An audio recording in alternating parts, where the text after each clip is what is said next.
إن الذين يكفرون بآيات الله ويقتلون النبيين بغير حق ويقتلون الذين يأمرون بالقسط من الناس فبشرهم بعذاب أليم. അള്ളാഹുവിന്റെ വിധിവിലക്കുകളും സതുപദേശങ്ങളും നിഷേധിക്കുകയും പ്രവാചകന്മാരെ അന്യായമായി കൊന്നുകളയുകയും ജനങ്ങളിൽ നിന്നുയർന്നെണീറ്റ ന്യായപ്രബോധകരെ വധിക്കുകയും ചെയ്തവരുണ്ടല്ലോ, അവരെ നോവുന്ന ശിക്ഷയുടെ സുവാർത്ത അറിയിച്ചുകൊള്ളുക. നോവുന്ന ശിക്ഷയുടെ സുവാർത്ത എന്നത് ഹാസ്യശൈലിയിലുള്ള പ്രയോഗമാണ്.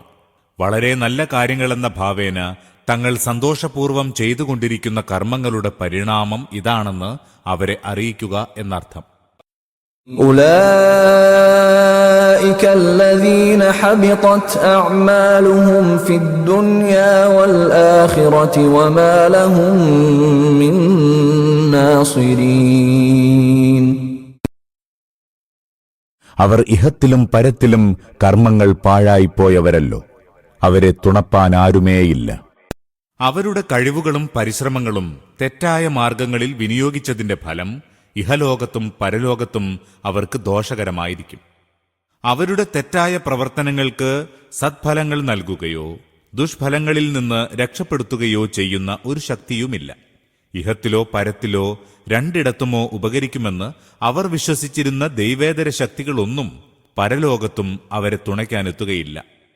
ألم تر إلى الذين أوتوا نصيبا من الكتاب يدعون إلى كتاب الله ليحكم بينهم ثم يتولى فريق منهم وهم معرضون. വേദജ്ഞാനത്തിൽ നിന്ന് വിഹിതം ലഭിച്ചിട്ടുള്ളവരുടെ അവസ്ഥ നീ കണ്ടില്ലയോ? തങ്ങൾക്കിടയിൽ വിധി കൽപ്പിക്കുന്നതിനു വേണ്ടി ദൈവിക ഗ്രന്ഥത്തിലേക്ക് ക്ഷണിക്കപ്പെടുമ്പോൾ അവരിൽ ഒരു വിഭാഗം അതിന് വിസമ്മതിച്ച് അവഗണനയോടെ പിന്തിരിഞ്ഞു പോകുന്നു. വേദഗ്രന്ഥത്തെ അന്തിമ പ്രമാണമായി സ്വീകരിക്കുക. അതിന്റെ തീരുമാനത്തിന് മുമ്പിൽ സർവാത്മനാ തലകുനിക്കുക. അതനുസരിച്ച് സത്യമെന്ന് തെളിയുന്നത് സത്യമായും അസത്യമെന്ന് തെളിയുന്നത് അസത്യമായും അംഗീകരിക്കുക എന്ന് അവരോട് പറയുന്നു. ഇവിടെ ദൈവിക ഗ്രന്ഥം കൊണ്ട് വിവക്ഷ തൗറാത്തോ ഇഞ്ചീലോ ആണെന്നും വേദവിജ്ഞാനത്തിൽ നിന്ന് ഒരു വിഹിതം ലഭിച്ചവർ എന്നാൽ ജൂത ക്രിസ്തീയ പണ്ഡിതന്മാരാണെന്നും പ്രത്യേകം ഓർക്കേണ്ടതുണ്ട്. ذلك بأنهم قالوا لن تمسنا النار إلا أياما معدودات وغرهم في دينهم ما كانوا يفترون. ഈ നിലപാടിന് കാരണം അവർ ഇவ்விധം വാദിക്കുന്നതത്രേ, നരകത്തീ ഞങ്ങളെ തൊടുകയില്ല, അഥവാ തൊട്ടാൽ തന്നെ ഏതാനും നാളത്തേക്ക് മാത്രം. അവർ സ്വയം കെട്ടിച്ചമച്ച വിശ്വാസപ്രമാണങ്ങൾ ധർമ്മവിഷയത്തിൽ വമ്പിച്ച വ്യാമോഹങ്ങളിലല്ലോ അവരെ അകപ്പെടുത്തിയിട്ടുള്ളത്. അവർ തങ്ങളെ അള്ളാഹുവിന്റെ സ്വന്തക്കാരായാണ് ധരിച്ചു വെച്ചിരുന്നത്. ഞങ്ങൾ എന്തുതന്നെ പ്രവർത്തിച്ചാലും സ്വർഗം ഞങ്ങൾക്കുള്ളതാണ്, ഞങ്ങൾ ജന്മനാ സത്യവിശ്വാസികളാണ്, ഞങ്ങൾ ഇന്നിന്ന മഹാത്മാക്കളുടെ സന്താനങ്ങളും അനുയായികളും ശിഷ്യഗണങ്ങളുമാണ്, അവരുടെ കരുണാകടാക്ഷം ഞങ്ങളിൽ സദാ പതിഞ്ഞുകൊണ്ടിരിക്കും എന്നിരിക്കെ നരകം ഞങ്ങളെ എങ്ങനെ സ്പർശിക്കും?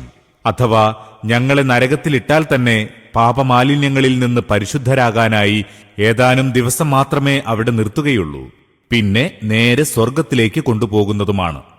ഇത്തരം മൂഢവിശ്വാസങ്ങളാണ് അവർ വെച്ചു പുലർത്തിയിരുന്നത്.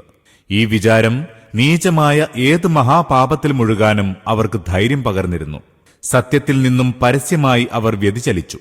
ദൈവഭയത്തിന്റെ കണിക പോലും അവരുടെ ഹൃദയത്തിൽ അവശേഷിച്ചില്ല. فكيف إذا جمعناهم ليوم لا ريب فيه فكيف إذا جمعناهم ليوم لا ريب فيه ووفيت كل نفس ما كسبت وهم لا يظلمون. വന്നെത്തുമെന്നതിൽ സംശയലേശമില്ലാത്ത ആ ഭയങ്കര നാളിൽ നാം അവരെ ഒരുമിച്ചു കൂട്ടുമ്പോൾ എന്തായിരിക്കും അവസ്ഥ? അന്നാളിൽ ഓരോ മനുഷ്യനും അവന്റെ കർമ്മഫലം പൂർണ്ണരൂപത്തിൽ നൽകപ്പെടുന്നതാകുന്നു. ആരുടെ നേരെയും അനീതിയുണ്ടായിരിക്കുന്നതല്ല.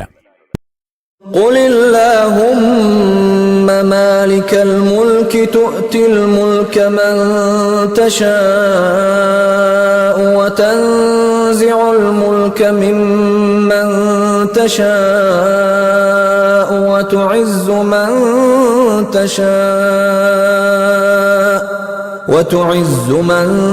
تشاء وتذل من تشاء بيدك الخير إنك على كل شيء قدير. പറയുക, സമസ്താധികാരങ്ങളുടെയും ഉടയവനായ അല്ലാഹുവേ, നീ ഇച്ഛിക്കുന്നവർക്ക് ആധിപത്യം നൽകുന്നു. നീ ഇച്ഛിക്കുന്നവരിൽ നിന്ന് അധികാരം നീക്കിക്കളയുന്നു. നീ ഇച്ഛിക്കുന്നവർക്ക് പ്രതാപമേകുന്നു. നീ ഇച്ഛിക്കുന്നവരെ നിന്ദിതരാക്കുന്നു. സൗഭാഗ്യങ്ങളഖിലം നിന്റെ ഹസ്തത്തിലത്രേ. നിസ്സംശയം നീ സകല കാര്യങ്ങൾക്കും കഴിവുള്ളവനാകുന്നു. تولج الليل في النهار وتولج النهار في الليل وتخرج الحي من الميت وتخرج الميت من الحي وترزق من تشاء بغير حساب. നീ രാവിനെ പകലിനോട് ചേർക്കുന്നു, പകലിനെ രാവിനോടും ചേർക്കുന്നു. നിർജീവമായതിൽ നിന്ന് ജീവനുള്ളതിനെ ഉളവാക്കുന്നു. ജീവനുള്ളതിൽ നിന്ന് നിർജീവമായതിനെയും ഉളവാക്കുന്നു. അവൻ ഇച്ഛിക്കുന്നവർക്ക് അളവറ്റ വിഭവങ്ങൾ നൽകുന്നു. ഈ സൂക്തത്തിലും തൊട്ടു മുമ്പുള്ള സൂക്തത്തിലുമായി അള്ളാഹു സുഖദുഃഖങ്ങളുടെ രഹസ്യം പറഞ്ഞു തരികയാണ്. അവിശ്വാസികളും ദൈവധിക്കാരികളുമായ ആളുകൾ ലോകത്ത് വിനാശകരങ്ങളായ പ്രവർത്തനങ്ങൾ ചെയ്തുകൊണ്ടിരുന്നിട്ടും സുഖാനന്ദങ്ങളോടെ പുരോഗമിച്ചുകൊണ്ടിരിക്കുന്നതായി കാണുന്നു. മറുവശത്ത് സത്യവിശ്വാസികളാകട്ടെ അള്ളാഹുവോട് ഭയഭക്തിയും അനുസരണവുമുള്ളവരാണ്. എന്നിട്ടും ദാരിദ്ര്യത്തിലും പട്ടിണിയിലും മറ്റ് നാനാവിധ ദുരിതങ്ങളിലും അകപ്പെട്ടുകൊണ്ടിരിക്കുന്നതായും കാണുന്നു. ഹിജ്റ 3-ാം കൊല്ലത്തിലും അതിനടുത്ത കാലഘട്ടത്തിലും നബി തിരുമേനിയും സ്വഹാബത്തും ഇതേ നിലയ്ക്കുള്ള കഷ്ടതകൾക്കിരയായിരുന്നു. ഇവിടെ വേദനാനിർഭരമായ ഒരു ചോദ്യം സ്വാഭാവികമായും മനുഷ്യഹൃദയത്തിൽ ഉയർന്നു വരുന്നതാണ്. ഇതേ ചോദ്യത്തിന്റെ മറുപടിയാണ് അതിസൂക്ഷ്മവും സമർത്ഥവുമായ ശൈലിയിൽ അള്ളാഹു ഇവിടെ നൽകിയിരിക്കുന്നത്. لا يتخذ المؤمنون الكافرين أولياء من دون المؤمنين ومن يفعل ذلك فليس من الله في شيء إلا أن تتقوا منهم تقاه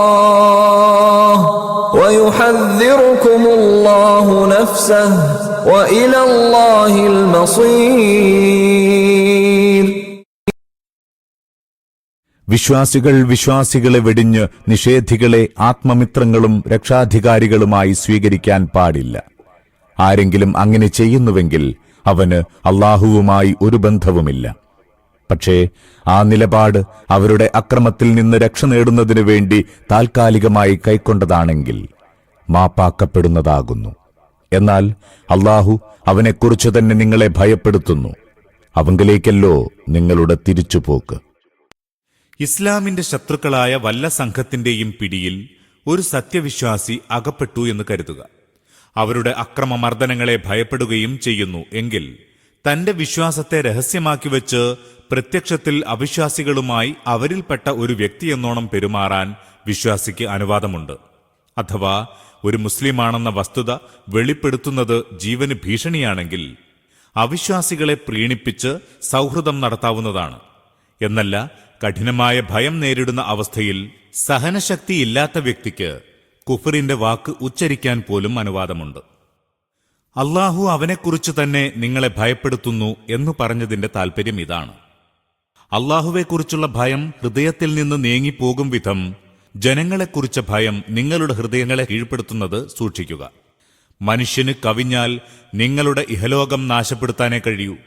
എന്നാൽ അല്ലാഹുവിന് നിങ്ങളെ ശാശ്വതമായി ശിക്ഷിക്കാൻ കഴിയും. അതിനാൽ സ്വയം രക്ഷപ്പെടാനായി നിർബന്ധിതാവസ്ഥയിൽ അവിശ്വാസികളുമായി വല്ലപ്പോഴും കരുതൽ നയം കൈക്കൊള്ളേണ്ടി വന്നാൽ തന്നെ അത് ഒരതിർത്തി വരെ മാത്രമായിരിക്കണം. ഇസ്ലാമിക പ്രബോധനത്തിനോ ഇസ്ലാമിക പാർട്ടിയുടെ താൽപര്യത്തിനോ മറ്റൊരു മുസ്ലിമിന്റെ ജീവനോ ധനത്തിനോ നഷ്ടങ്ങൾ ഏൽപ്പിക്കാത്ത വിധത്തിലായിരിക്കണം സ്വന്തം ജീവനും സ്വത്തും സംരക്ഷിക്കുന്നത്. എന്നാൽ ഇസ്ലാമിനെതിരിൽ കുഫറിന് പ്രചാരം ലഭിക്കുകയും മുസ്ലിങ്ങളുടെ മേൽ അവിശ്വാസികളുടെ ആധിപത്യം സ്ഥാപിതമാവുകയും ചെയ്യുന്നതിന് സഹായകമാകുന്ന ഒരു സേവനവും നിങ്ങൾ മുഖേന ഉണ്ടാവരുത്. സ്വയം രക്ഷ നേടാനായി അള്ളാഹുവിന്റെ ദീനിനോ വിശ്വാസികളുടെ സംഘടനയ്ക്കോ വിശ്വാസിയായ ഒരു വ്യക്തിക്ക് തന്നെയോ നിങ്ങൾ വല്ല നാശനഷ്ടങ്ങളും ഏൽപ്പിച്ചുകൂടാ. ദൈവധിക്കാരത്തിന് സഹായകമായ വല്ല സേവനവും നിർവഹിച്ചു കൊടുക്കുകയും അരുത്. അത്തരം നടപടികളുണ്ടായാൽ അള്ളാഹുവിന്റെ പിടിയിൽ നിന്ന് നിങ്ങൾ ഒരിക്കലും രക്ഷ പ്രാപിക്കുകയില്ല. ഏതു നിലയ്ക്കും നിങ്ങൾ മടങ്ങിച്ചെല്ലേണ്ടത് അവങ്കലേക്ക് തന്നെയാണ്. قل إن تخفوا ما في صدوركم أو تبدوه يعلمه الله ويعلم ما في السماوات وما في الأرض والله على كل شيء قدير. പ്രവാചകൻ ജനങ്ങളെ അറിയിച്ചുകൊള്ളുക, നിങ്ങളുടെ ഹൃദയങ്ങളിലുള്ളതെന്താവട്ടെ അത് നിങ്ങൾ വെളിപ്പെടുത്തിയാലും ഒളിച്ചുവെച്ചാലും അല്ലാഹു അറിയുന്നുണ്ട്. വാനലോകങ്ങളിലും ഭൂമിയിലുമുള്ളതൊന്നും അവന്റെ ജ്ഞാനത്തിനതീതമല്ല. അവന്റെ കഴിവ് സകലത്തെയും വലയം ചെയ്തതല്ലോ. يوم تجد كل نفس ما عملت من خير محضرا وما عملت من سوء تود لو أن بينها وبينه أمدا بعيدا ويحذركم الله نفسه والله رؤوف بالعباد. ഓരോ മനുഷ്യനും താൻ അനുഷ്ഠിച്ച സൽക്കർമ്മത്തിന്റെയും ദുഷ്കർമ്മത്തിന്റെയും ഫലം കണ്ടെത്തുന്ന ഒരു നാൾ വരാനിരിക്കുന്നു. അന്നാളിൽ തന്നിൽ നിന്ന് ആ ദിനം അതിദൂരം അകന്നുപോയെങ്കിലെന്ന് മനുഷ്യൻ ആഗ്രഹിച്ചു പോകും. അല്ലാഹു നിങ്ങളെ അവനെക്കുറിച്ച് ഭയപ്പെടുത്തുന്നു. അല്ലാഹു അവന്റെ അടിമകളോട് അതിരറ്റ ദയയുള്ളവനാകുന്നു. നിങ്ങളുടെ പര്യവസാനം നാശപ്പെട്ടു പോകാവുന്ന കർമ്മങ്ങളെക്കുറിച്ച് മുൻകൂട്ടി തന്നെ അള്ളാഹു നിങ്ങൾക്ക് അറിവ് നൽകുന്നുണ്ട്. അവന് നിങ്ങളോടുള്ള അപാരമായ കൃപ കൊണ്ടും ഗുണകാംക്ഷ കൊണ്ടുമാണത്. ഇതാണ് അള്ളാഹു അവന്റെ അടിമകളോട് അതിരറ്റ ദയയുള്ളവനാകുന്നു എന്ന വാക്യത്തിന്റെ താൽപര്യം. ഇന്നല്ലദീന യക്ഫുറൂന ബിആയാതില്ലാഹി വയഖ്തുലൂന അന്നബിയ്യീന ബിഗൈരി ഹഖ്ഖിൻ വയഖ്തുലൂന അല്ലദീന യഅ്മുറൂന